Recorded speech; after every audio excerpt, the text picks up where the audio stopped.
కనుక చూడండి, దుర్వాసో మహర్షికి ప్రత్యక్షమైన దర్శనమిచ్చిన ఆ తల్లి అలాగే దర్శనమిచ్చింది. శంకర భగవత్పాదులు అమ్మవారి దర్శనం పొందనటువంటి క్షణం లేదు. శంకరాచార్యుల వారి శక్తి అంటే ఎటువంటి శక్తో తెలుసా అండి? అసలు మూకాంబికా క్షేత్రంలో అమ్మవారు లేదు, అమ్మవారు కనపడేది కాదు ఎవరికి. ఎందుకంటే అక్కడ ఒక శివలింగం ఉండేది అంతే. ఎవ్వరికి అక్కడ మూకాంబిక అమ్మవారు ఉంటుందని తెలిసంతే, కానీ అమ్మవారు ఎవరికి కనపడేది కాదు. శంకరాచార్యులు వారు వెళ్ళి ఆ మూకాంబికా క్షేత్రంలో ఆ కల్లూరులో ఒక అరుగు మీద కూర్చుని ధ్యానం చేశారు. ధ్యానం చేస్తే ఎవరి కంటికి కనపడకుండా అమ్మవారు అక్కడ ఎలా కూర్చుందో అమ్మవారు ఇక్కడ కనపడింది. కనపడితే శంకరాచార్యుల వారు వెంటనే ప్రార్థన చేశారు. అమ్మా, శంకరాచార్యుల వారి యొక్క దయ ఏమిటో తెలుసా అండి? ఆయన ఏది చూసినా మళ్ళీ అమ్మవారిని ప్రార్థన చేసి తన శిష్యులకి అనగా లోకానికి అంతటికి అందించేశారు. తను దాచుకోలేదు ఆయన. అమ్మా, నేను దర్శనం చేశాను, రేపు నీ బిడ్డలందరూ కూడా చూడాలి కదా, అలా చూడ్డానికి వీలుగా అమ్మా నన్ను అనుగ్రహించు అన్నారు. అంటే ఆవిడంది, అయితే నేను నీకు ఎలా కనపడ్డానో చెప్పి ఇలాంటి శిల్పాన్ని చెక్కించు, అలా నేను వచ్చి కూర్చుంటానండి. ఆయన ధ్యానంలోంచి లేచారు, ఒక శిల్పి వచ్చాడు. ఆయన చెప్పారు, ఉత్తర క్షణంలో తయారైపోయింది. పరమశివుడే అంతే, అమ్మవారిని ప్రతిష్ఠ చేశారు. ఇప్పుడు మీరు చూస్తున్న మూకాంబిక శంకర భగవత్పాదులు తీసుకొచ్చి కూర్చోపెట్టినటువంటి మూర్తి. శంకరాచార్యుల వారు అమ్మవారి యొక్క రూపాల్ని ఇక్కడ దర్శనం చేశారు. అంతటి మహాభక్తుడు, అంతటి జ్ఞాని. ఆ శంకర భగవత్పాదులు ఒక ప్రయత్నం చేస్తున్నారు. వీళ్ళకి ఒక్కసారి తాంబూల చర్వణం చేస్తున్న అమ్మవారి నోరు చూపించాలి అనుకున్నారు. వీళ్ళు చూసిన, ఒక్కసారి విన్న, జ్ఞాపకం పెట్టుకున్న వీళ్ళు తరించిపోతారు. కాబట్టి ఆయన ఒక గొప్ప సన్నివేశాన్ని రూపకల్పన చేశారు. మామూలుగా శ్లోక రచన అంటే అన్నీ ఒక్కలా ఉండవండి. శంకరాచార్యులు వారి శ్లోకాలు ఒక్కొక్క చోట ఆయన ఏం చేస్తారంటే ఒక నాటకీయమైన సన్నివేశాన్ని చిత్రీకరిస్తారు. అప్పుడు మీకు ఎలా ఉంటుందంటే శ్లోకం చదువుకుని శ్లోకార్థం వింటున్నట్టు ఉండదు, మీరు నాటకం చూస్తున్నట్టు ఉంటుంది. ఆ శ్లోకంలో ఆయన అంటారు, రణీజిత్వా దైత్యానపహృత శిరస్త్రైః కవచిభిః నివృత్యై చండాంశస్త్రిపురహర నిర్మాల్య విముఖైః విశాఖేంద్రోపేంద్రో శశి విసిత కర్పూరశకలాః విలీయంతే మాతస్తవ వదన తాంబూల కబళాః. నిజానికి కనీసం ఈ ఒక్క శ్లోకం పిల్లలకి రావాలి. ఈ ఒక్క శ్లోకం పిల్లలకు వచ్చి ఎక్కడికి వెళ్ళినా వాళ్ళు ఈ శ్లోకం చదువుకుని ఇవరే అమ్మవారు తాంబూలం వేసుకున్నట్టు చూడడం నేర్చుకోరా అని మీరు ఈ శ్లోకం నేర్పితే ఏ గుడికి వెళ్ళినా పిల్లలు ఈ శ్లోకం చదువుకోవడం వస్తే వాళ్ళు మహావిద్వాంసులు అయిపోతారు ఎప్పుడప్పుడు. కాబట్టి చూడండి, ఆయన అంటారు, రణీజిత్వా దైత్యానపహృత శిరస్త్రైః కవచిభిః నివృత్యై చండాంశస్త్రిపురహర నిర్మాల్య విముఖైః విశాఖేంద్రోపేంద్రో. ఇక్కడికి రావాలి. ఆ నాటకం అర్థం కావాలంటే మీరు 3వ పాదంలోకి రావాలి. అమ్మవారి యొక్క మణిద్వీపం, బ్రహ్మాండమైనటువంటి అంతఃపురం. ఇప్పుడు అమ్మవారు ఏం చేస్తోంది మీకు తెలియదు, అందులో ఇప్పటిదాకా ఎక్కడా లేదు. కానీ ఒక్క మాట చెప్తున్నారు, ఎవరు వచ్చారు ఆ సౌధంలోకి అంటే విశాఖేంద్రోపేంద్రో. విశాఖుడు, ఇంద్రుడు, ఉపేంద్రుడు ముగ్గురు వచ్చారు. ఇందులో మీరు బాగా ఆలోచించండి. ఇప్పుడు ఈ ముగ్గురు ఎలా వస్తున్నారు? రణీజిత్వా దైత్య, వాళ్ళు శత్రువుల్ని గెలిచారు. గెలిచి సంతోషంతో పరిగెత్తుకుంటూ వచ్చేస్తున్నారు. పిల్లాడు ఆ రోజున మార్కులు ఇస్తారనుకోలేదు. పిల్లాడు స్కూల్కి వెళ్ళాడు, ఫస్ట్ ఇన్ క్లాస్, ఎర్ర బ్యాడ్జ్ ఇచ్చారు. 98% వాడికే క్లాస్ ఫస్ట్ వచ్చింది. ఇప్పుడు వాడది ఎవరికి చెప్పాలి? నాన్నగారు ఉండరు ఇంట్లో ఆ టైంలో, అమ్మకి చెప్పాలి. వాడు పరిగెత్తుకుంటూ ఇంటికి వచ్చేస్తుంటాడు. చిన్నపిల్లాడు, ఇంకా 3వ క్లాస్ చదువుకుంటున్నాడు. వాడు ఇంటికి వచ్చేయగానే ఏం చేస్తాడంటే బ్యాగ్ వెనకాల తగిలించేసి ఉంటుంది, బూట్లేసి ఉంటాయి. దుర్గాదేవి మేడంకి బాగా తెలుసు. ఇప్పుడు వాడు ఏం చేస్తాడంటే గబగబా ఈ కాల్ని కాలుతో తొక్కి, ఈ కాల్ని కాలుతో తొక్క 2 బూట్లు వదిలేస్తాడు. ఈ బూట్ అక్కడ పడిపోతుంది, ఆ బూట్ అక్కడ పడిపోతుంది. ఈ బ్యాగుని చేతులు ఇలా తీసేసి ఠామ్ అని చాకలి మూట్లా కింద పారేస్తాడు. ఏది మాత్రం ఇప్పడవాడు? సాక్స్ ఇప్పడం. ఎందుకని? సాక్స్ ఇప్పుకోవాలంటే వాడు స్థిమితంగా కూర్చోవాలి, ఆ వేసుకున్న ప్యాంటో ఏదో నిక్కర్ అయితే పైకి తీసుకోక్కర్లేదు అనుకోండి, ఆ 2 బొటన వేళ్లతోటి ఆ సాక్స్ కిందకి లాగి ఈ కాలి మడమ దగ్గర నుంచి అది ఒక పట్టాన ఊడదు, దాన్ని ఊడదీయాలి. ఊడదీసి 2 తీసో పక్కన పెట్టాలి, పెట్టి లోపలికి రావాలి. వాడు అమ్మకి శుభవార్త చెప్పేసే సంతోషంలో ఉన్నాడు, చెప్పులతో రావద్దంటుంది అమ్మ. అందుకని వాడు ఏం చేస్తున్నాడు, బూట్లు మాత్రం ఇలా ఈ కాలుతో తొక్కి విప్పేశాడు. ఇటువంటి పడిపోయింది, అటువంటి పడిపోయింది. అమ్మా అమ్మా అంటే పరిగెత్తుకుంటూ లోపలికి వచ్చేసాడు. అలా లోపలికి వచ్చేసేయడం ఎందుకు వచ్చేస్తున్నాడు వాడికి ఫస్ట్ మార్క్ వచ్చేసింది, అది వాడి సంతోషం. ఇప్పుడు వాడు అమ్మకి చెప్పేయాలి, అందుకని వచ్చేస్తున్నాడు వాడు ఎప్పుడు వచ్చాడు, లంచ్ బ్రేక్ లో వచ్చాడు. వాడు అన్నం తినడానికి వచ్చాడు, వాడికి ఇప్పుడు అన్నం తినడం ప్రధానం కాదు, ముందు అమ్మకి చెప్పేయాలి ఈ మాట. అలా వచ్చేస్తున్నారు. ఎవరు వచ్చేస్తున్నారు, విశాఖేంద్రోపేంద్రో. ఇది శంకరాచార్యుల వారి యొక్క కమనీయ కావ్యం. విశాఖుడు వస్తున్నాడు, ఇంద్రుడు వస్తున్నాడు, ఉపేంద్రుడు వస్తున్నాడు. ఇక్కడ మళ్ళీ యుద్ధానికి వెళ్ళినటువంటి వాళ్ళని ఏ ప్రోటోకాల్లో చెప్పాలో, ఏ మర్యాదలో చెప్పాలో ఆ మర్యాదలో చెప్పారు. మీకు మామూలుగా లోకంలో చూస్తే విశాఖ అంటే సుబ్రహ్మణ్యేశ్వర స్వామి, ఇంద్రుడు, ఉపేంద్రో శ్రీ మహావిష్ణువు. శ్రీ మహావిష్ణువుని ముందు చెప్పాలా, శ్రీ మహావిష్ణువుని వెనక్కి చెప్పాలా? ముందుకి చెప్పకుండా వెనక్కి చెప్పారు ఆయన. మరి శంకరాచార్యులు వారి శ్లోకంలో యతి ప్రాస సరిపోతుందని చెప్పారా, గణాలు సరిపోతాయని? అలా ఉండదే. శంకరాచార్యులు వారి యొక్క కవిత్వం అంటే ఆయన ఎలా కావాలంటే అలా పడుతుంది. మహానుభావుడు ఆయన, సదాశివుడు ఆయనకి యతి గణాలు ఏమిటండి? మరి అటువంటి వారు పరిగెత్తుకుని లోపలికొచ్చి జయాన్ని గురించి చెప్పడానికి వచ్చేటప్పుడు ఎవరు ముందు అగ్రగణ్యుడో యుద్ధంలో వాడి పేరు ముందు చెప్పాలి. Commander in chief of the armed forces ఎవరు? దేవసైన్యానికి అధ్యక్షుడు ఎవరు? సుబ్రహ్మణ్యేశ్వర స్వామి, ఆయన దేవసైన్యానికి అధ్యక్షుడు. ఇప్పుడు గెలిచింది ఎవరు? దేవసైన్యం గెలిచింది, రాక్షస సైన్యం ఓడిపోయింది. కాబట్టి ముందెవరి పేరు చెప్పాలి? సైన్యాధిపతి పేరు చెప్పాలి. అందుకని విశాఖ. ఏ సుబ్రహ్మణ్యుడు అనొచ్చుగా, విశాఖ అన్న పేరు ఎందుకన్నారు? ఆ పేరు అనకుండా విశాఖ అన్న పేరు నిజానికి పైకి కనపడని పేరు శాస్త్రంలో, తెలుసా అండి? విశాఖుడు అన్న పేరు సుబ్రహ్మణ్యుడికి ఎప్పుడు ఉంటుందంటే, ఒక చెట్టు ఎండిపోయి ఉందనుకోండి, ఇప్పుడు అపర్ణ, ఆకులు లేవు, ఆకులు లేనితనం అమ్మవారు. స్థాణు, కదలకుండా ఉండిపోయిన ఆ చెట్టుగా పరమశివుడు. విశాఖ, కొమ్మలు లేనితనం సుబ్రహ్మణ్యుడు.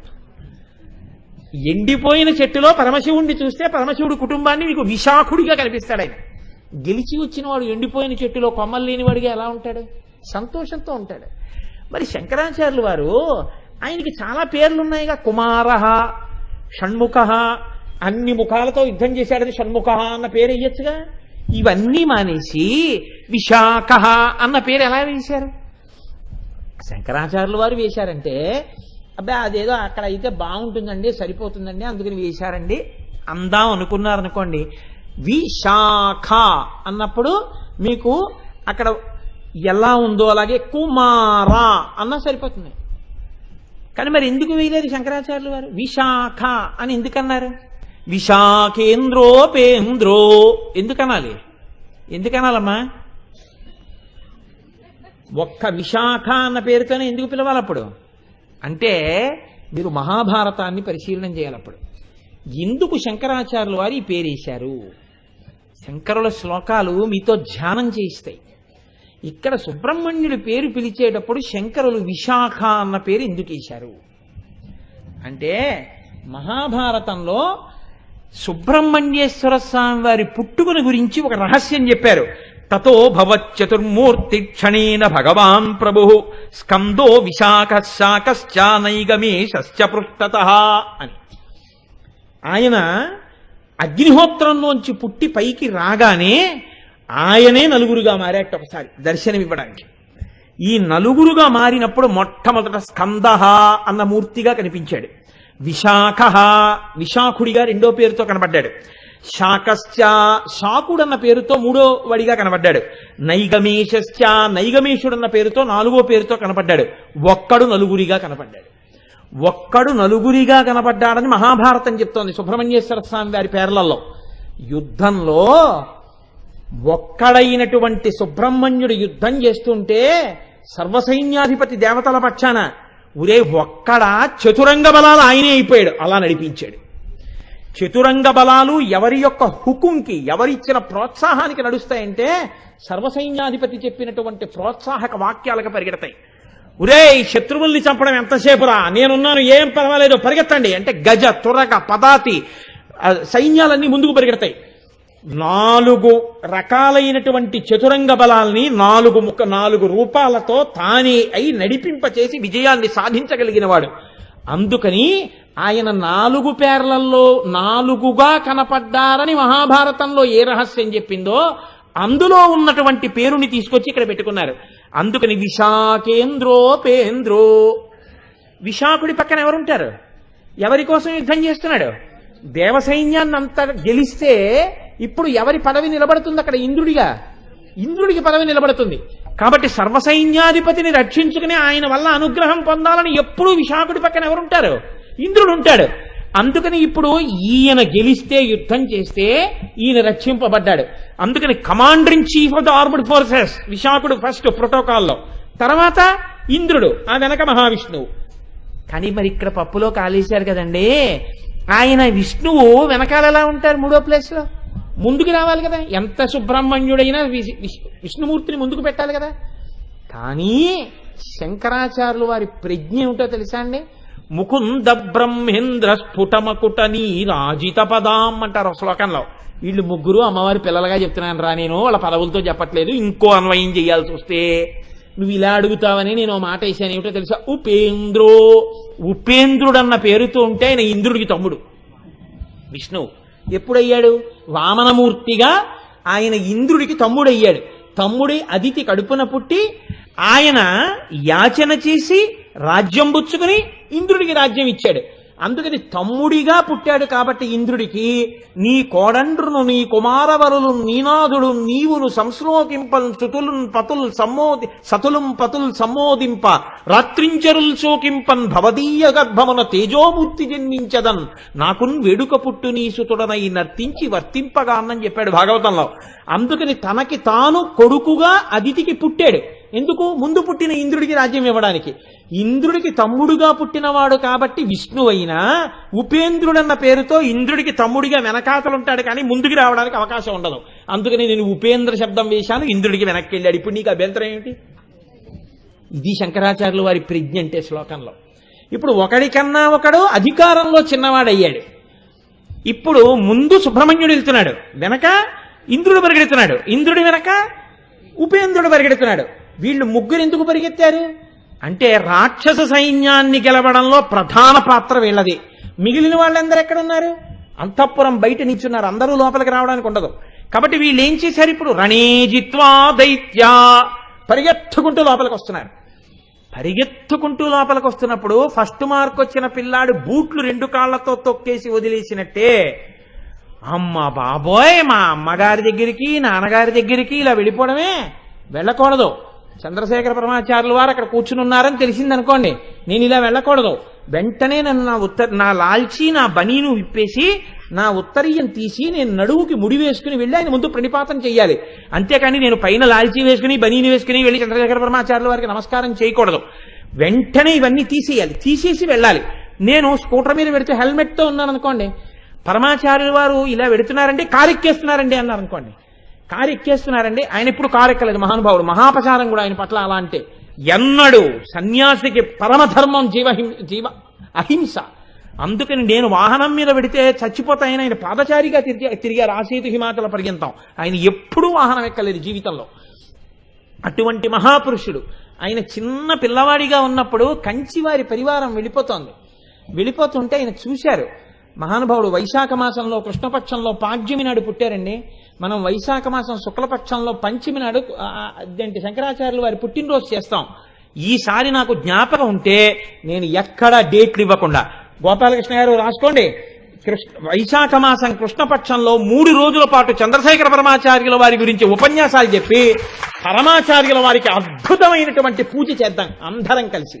మన జన్మలు మనుష్య జన్మ ఎత్తినందుకు మన జన్మ సార్థకత పొందుతుంది. ఇప్పుడు పరమాచార్యుల వారు పల్లకి ఎక్కేస్తున్నారండి, పక్కన పరదా వదిలిపెట్టేస్తున్నారు, పల్లకి వెళ్ళిపోతుందన్నారు అనుకోండి. ఇప్పుడు నేను వేసుకున్న చెప్పులు వదిలేస్తాను, హెల్మెట్ గబుక్కుని ఇలా క్లిప్స్ తీసేసి ఆ హెల్మెట్ ఏదో అలా పక్కన మారేయడమో ఏదో చేస్తాను.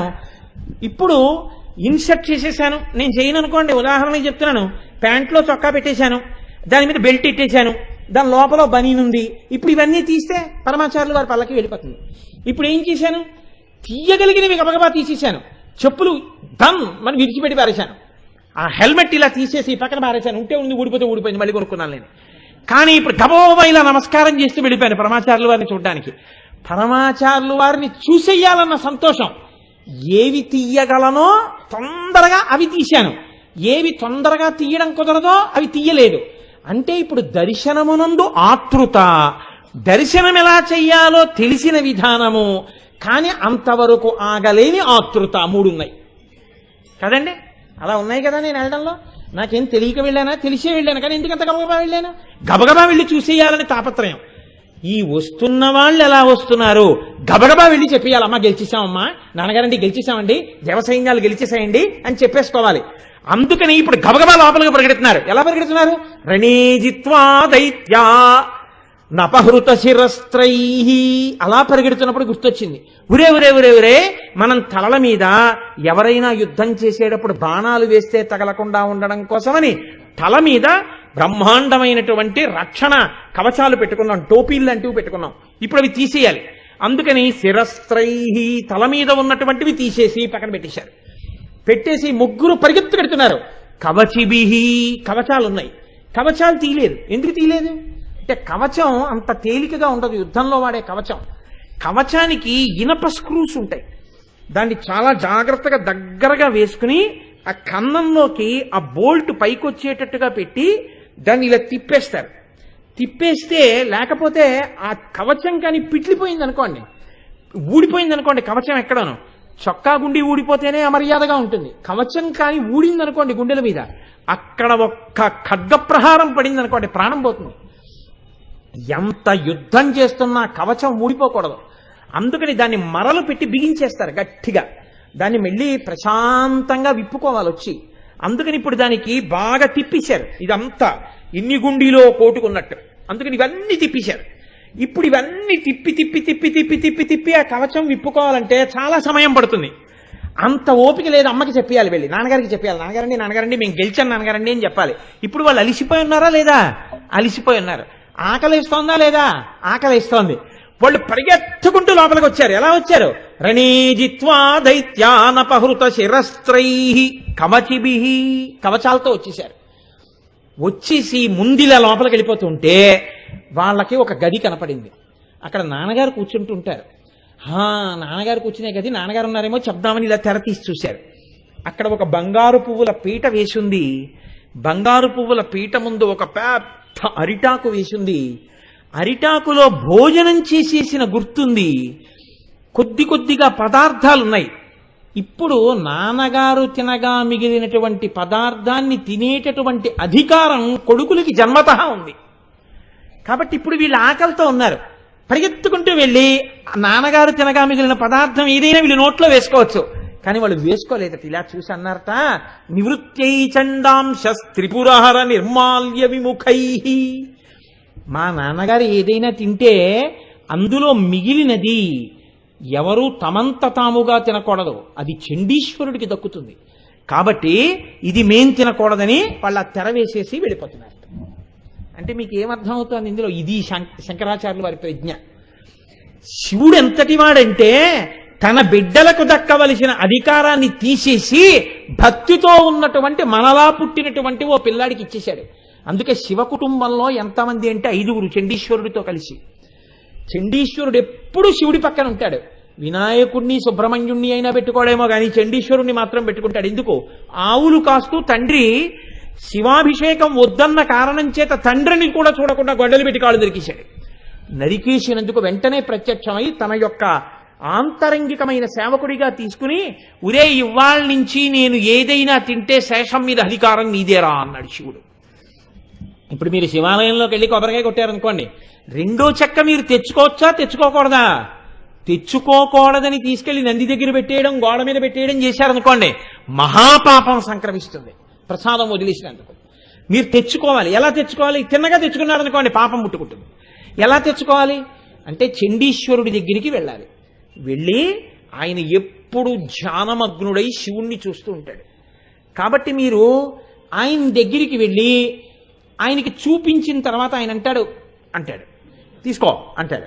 కానీ చూపించాలి ఎలా, ఆయన కళ్ళు విప్పాలి. అందుకని చిన్న చిటికె వెయ్యాలి అనాలంతే. ఆయన దగ్గరికి వెళ్ళి ఏం చేస్తుంటారంటే అంటారు. ఎందుకు అంటున్నావు అన్నారు అనుకోండి, ఆయనకి చెవుడు అంటారు. నీకు ఎప్పుడైనా చెప్పాడు ఆయన ధ్యానమగ్నుడై ఉంటాడు. ఆయనకి చిటికిల చండీశ్వరుడు అని పేరు.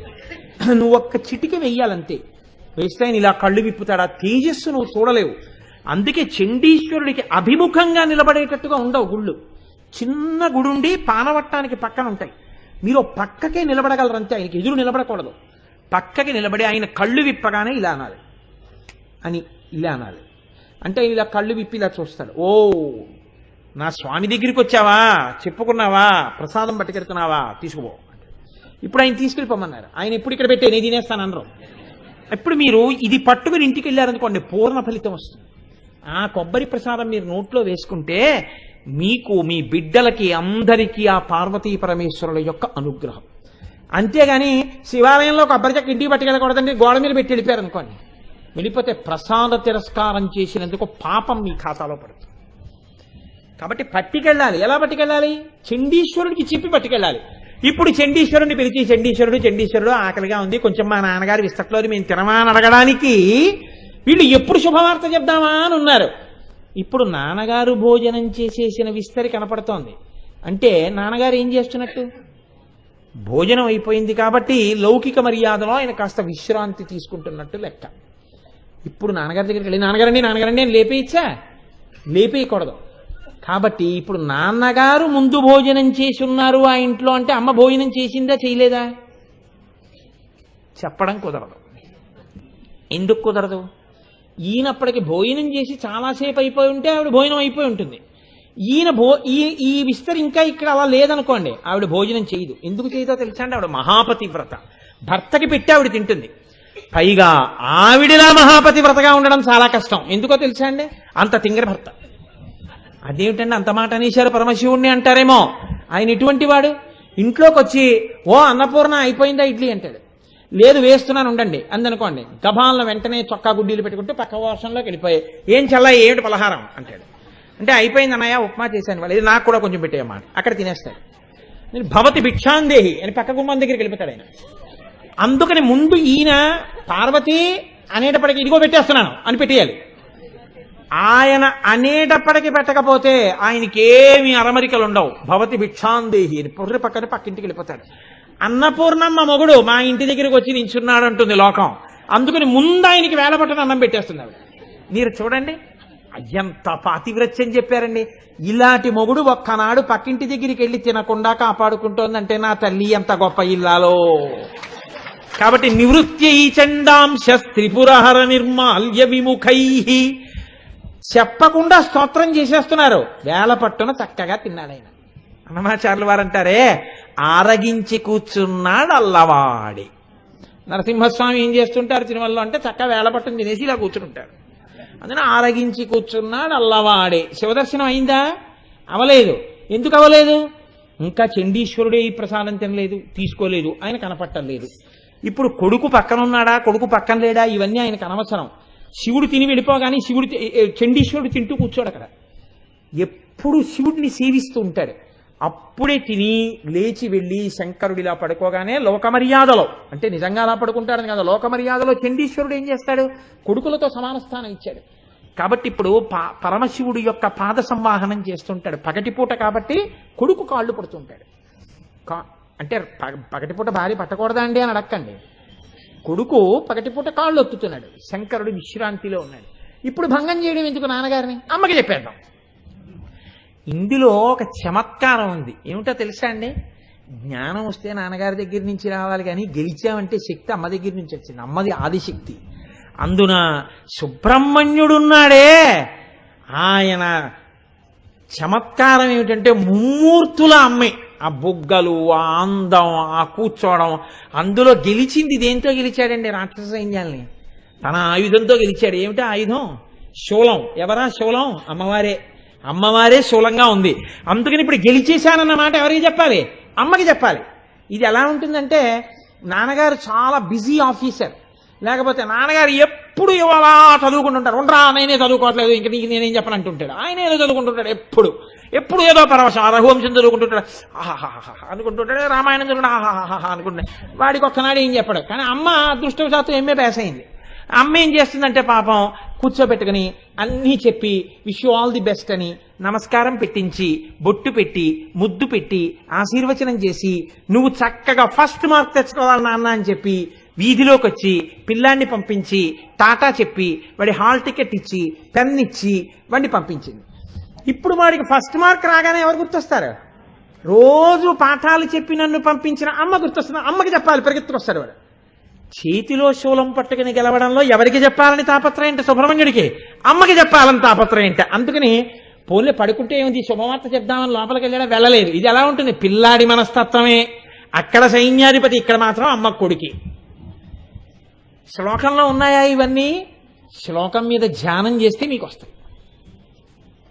ఎంత గమ్మత్తండి శంకరాచార్యులు వారి శ్లోకాలంటే కళ్ళకి కట్టేస్తారు తీసుకొచ్చి. కాబట్టి ఇప్పుడు ఇలా తెర తీసి చూశాడు, అమ్మకి చెప్తాను. అమ్మ ఇక్కడ ఉండదు కదా, మరి ఎందుకు తెర తీశాడు? అన్నం పెడుతూ ఉంటుంది మా నాన్నగారికి. ఒక్కొక్కసారి నాన్నగారి ఇస్తారంటే అమ్మ అన్నం పెట్టేసింది. అమ్మ అన్నం పెట్టేసిన తర్వాత ఇంకా ఆయన ఊరిగా సతాయించదు, కాసేపు కళ్ళు మూతలు పడతాయని ఆయన అమ్మకి తెలుసు. కాబట్టి అమ్మ తన గదిలో కూర్చుంటుంది. ఇప్పుడు ఎక్కడికి పరిగెత్తారు? రణీజిత్వా దైత్యానపహృత శిరస్త్రైః కవచిభిః నివృత్యై చండాంశ త్రిపురహర నిర్మాల్య విముఖైః విశాఖేంద్రోపేంద్రో. ఇక్కడ వరకు చెప్పాను మీకు శ్లోకం. నేను 3వ పాదం దగ్గర తీసుకుని 1వ పాదం నుంచి వచ్చాను. మళ్ళీ ఎక్కడికి వెళ్ళారట? పరిగెత్తుకుంటూ వెళ్ళిపోయారు అమ్మ దగ్గరికి. అమ్మ ఏం చేస్తోంది? అన్నం తిందా? చెప్పలేదు శంకరాచార్యులు వారు. ఏం చేస్తోందన్నారు? శశి విసిద కర్పూర శకలాహ అన్నారు. తాంబూలం వేసుకుని తాంబూలం నవ్వులుతోంది. అంటే తినేసిందా తినలేదా? తినేసింది. అమ్మ ఎలా తిందని మీరు అడగవలసిన అవసరం ఏమిటి? శివుడు తినేశాడని చెప్పాంగా. ఇప్పుడు ఆవిడ తినేసినట్టే లెక్క. అంటే మహాపతివ్రత. ఇప్పుడు ఆవిడ తినకపోవడం అన్నది ఉండదు. శంకరుడు తిన్న తర్వాత మిగిలినటువంటిది శివ నిర్మాల్యం, భర్తృశేషం. కాబట్టి ఆవిడ తినేస్తుంది. కాబట్టి ఆవిడ భోజనం అయిపోయింది. ఆవిడ గొప్ప సుమంగళి. నిత్యాయ త్రిగుణాత్మనే పురజితే కాత్యాయని శ్రేయసే సత్యాయాజ్య కుటుంబినే మునిమన ప్రత్యక్ష చిన్మూర్తయే అంటారు శంకరాచార్యులు వారి శివానందలహరిలో. ఆద్య కుటుంబినే, అమ్మలగన్నయమ్మ, ముగురమ్మల మూలపుటమ్మ, చాలా పెద్దమ్మ, అటువంటి తల్లి. కాబట్టి ఇప్పుడు ఆవిడ అన్నం తినేసి తాంబూలం వేసి కూర్చుంది. ముగ్గురు ఎవరు? ఎంత యుద్ధం గెలిచినా పిల్లలు. వాళ్ళు ఇంత పరిగెత్తుకుంటూ వచ్చేటప్పటికిట అమ్మ తాంబూలం వేసుకుంటే వీళ్ళు అసలు చెప్పడం మర్చిపోయేట. పరిగెత్తుకుంటూ వచ్చేసి ఇలా కూర్చుంది కదండి, ఆసనంలో కూర్చుని చక్కగా కాళ్ళు కింద పాదపీఠం మీద పెట్టుకుని తాంబూల చర్వణం చేస్తోంది. ఇటు ఇద్దరు వచ్చారు. ముందు నుంచి సుబ్రహ్మణ్యుడు వచ్చాడు, ఇటు పక్కకి ఉపేంద్రుడు వచ్చాడు, ఇటు ఇంద్రుడు వచ్చారు. వచ్చి ఇంద్రుడేమో ఇటు నుంచి తొడ మీద చేతులేసి ఇలా అమ్మ నోటి వంక చూశాట. సుబ్రహ్మణ్యుడు అమ్మ 2 మోకాళ్ళ మీద చేతులేసి ఇలా అమ్మ నోటి వంక చూస్తున్నట్ట. ఉపేంద్రుడు అట్నుంచి వచ్చి అటు తొడ మీద చేతులేసి ఇలా అమ్మ వంక చూస్తున్నట్ట. అమ్మ నోట్లో తాంబూల చర్వణం చేస్తుంటే అసలే ఎరుపు, నోరు ఎరుపు, నాలుక ఎరుపు. అందులో స్పష్టంగా కనపడుతున్నవి ఏం కనపడుతున్నాయి అమ్మ నోట్లో? శిశి విసిద కర్పూర శకలాహ. చంద్రుడు ఎలా ఉంటాడో అలా ఎర్రటి నాలుక మీద తెల్లటి కర్పూరపు తునకలు కనపడుతున్నాయిట.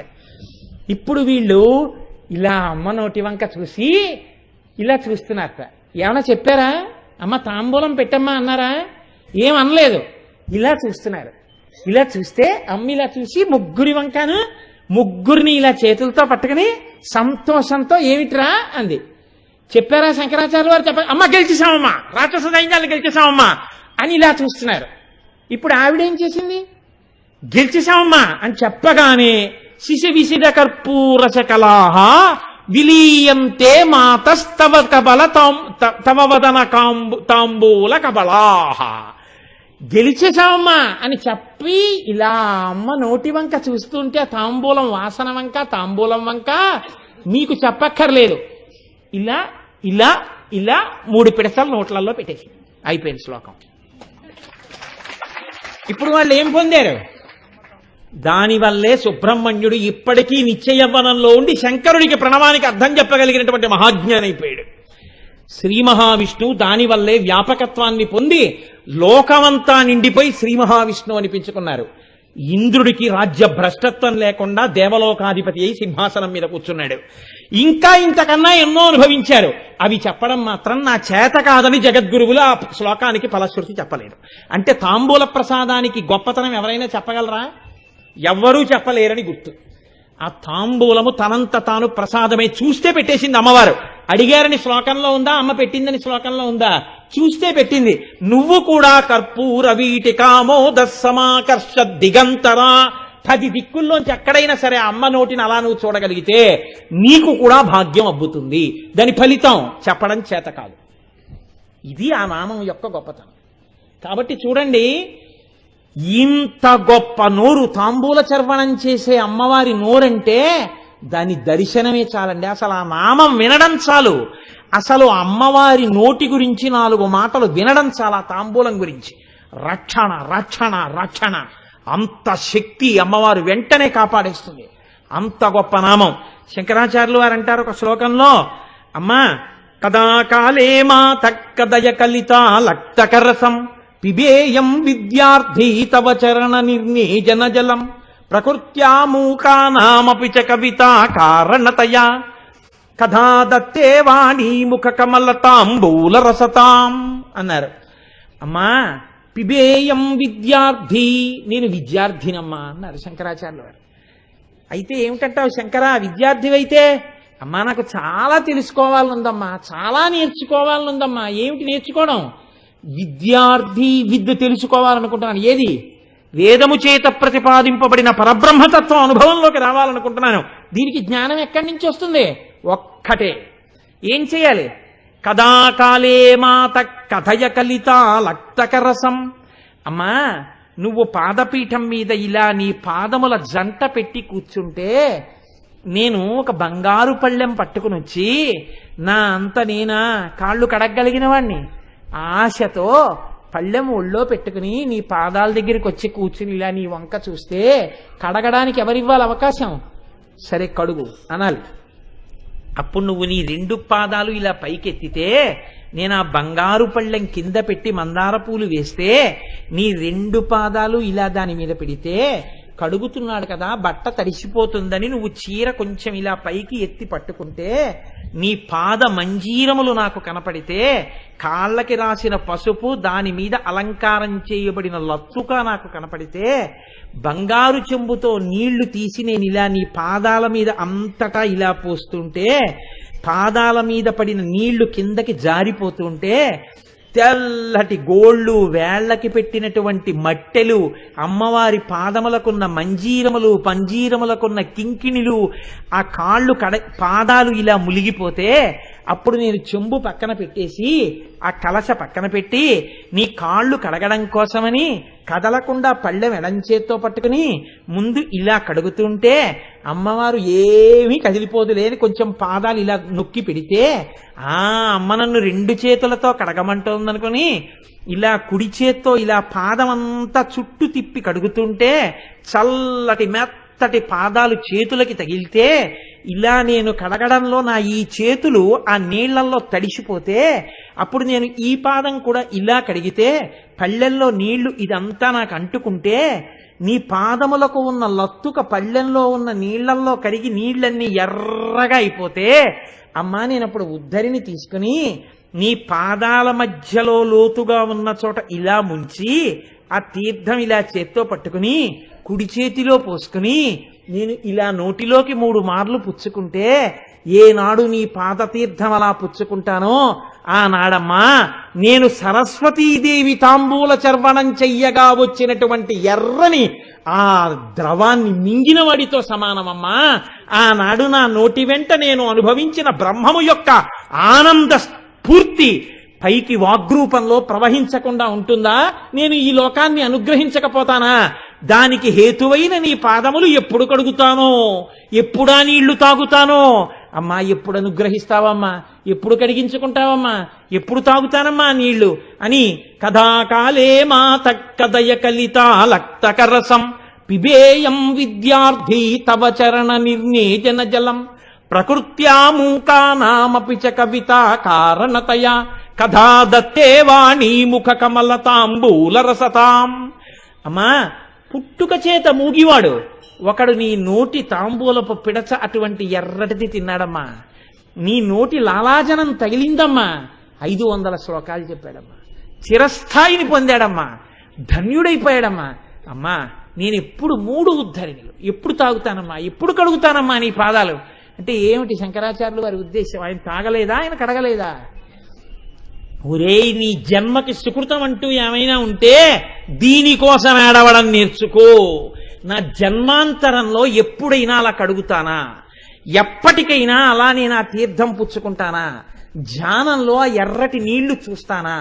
తాగుతానా? అది తాగుతున్నప్పుడు సువాసనతో కూడిన నీళ్లు నా కంఠంలోంచి కడుపులోకి దిగుతూ ఉంటే నా జన్మ ధన్యం అవుతుందా? నేను అమ్మ పాదాల దగ్గర అలా కొడుగ్గా నిలబడగలనా అని ఆర్తి చెందు ఉత్తర క్షణంలో అమ్మ నీచేత ఆసేవ చేయించుకుని అమ్మ కర్పూర తాంబూల చర్వణ చేస్తున్నటువంటి నోరు నీకు దర్శనమై తాంబూల ప్రసాదాన్ని తిని ఈ జన్మలో ఇప్పుడే ఇక్కడే కృతార్థుడవైపోతావురా. ఎన్ని ఫలితాలైనా పొందేస్తావు. ప్రత్యేకించి ఇవాల్టి ఈ నామాన్ని ఏ సుమంగళి విన్నా, ఏ స్త్రీ విన్నా, ఎన్ని జన్మలకి చెక్కు చెదరని పసుపు కుంకాలతో చేతులతో ఇలా పెట్టుకోవడం అంతటి ఐశ్వర్యవంతురాలై ఆ అమ్మ అనుగ్రహంతో అంత సంతోషంగా ఉంటారు. పురుషులు ధర్మబుద్ధితో చక్కటి కావ్యగానం చేస్తూ అమ్మ పాదముల యందు భక్తితో ఉంటారు. ఇది మాత్రమే అనుగ్రహమని, దీని యొక్క ఫలితమని నేను చెప్పట్లేదు. ఒక బిందువును ఉటంకించకపోతే దోషభూయిష్టం అవుతుందని అన్నాను తప్ప ఆ తాంబూల చర్వణము వలన కలిగేటటువంటి ఫలితము, ఆ నోటిని చూడడం వల్ల వచ్చే ఫలితము ఇది అని చెప్పడం లోకంలో ఎవరికీ సాధ్యం కాదు. శంకర భగవత్పాదులంతటి వారు చెప్పకుండా వదిలేశారంటే అది ఎంత శక్తివంతమో. అంత గొప్ప శ్లోకాన్ని మనం ఆ నోటిని చూడాలని ఆ ముగ్గురు వచ్చి కూర్చున్నట్టు అమ్మ పెట్టినట్టు ఏదో నాటకంలా చెప్తే అది వింటూ తెలియకుండా గబుక్కుని మనం కూడా చూసేస్తామని అలా చూసేసినా ప్రయోజనం వచ్చేస్తుందని శంకరాచార్యుల వారు ఒక నాటకీయ సన్నివేశాన్ని శ్లోకంలో సృష్టించి అంత అందంగా మనకి ఆవిష్కరించారు. చాలు ఈ ఒక్క నామం ఎంత అదృష్టం. రేపటి రోజున వేరొక నామాన్ని అమ్మ నా చేత పలికించి నా నాలుక యందు నర్తించి నన్ను కృతార్థుడను చేయునుగాక.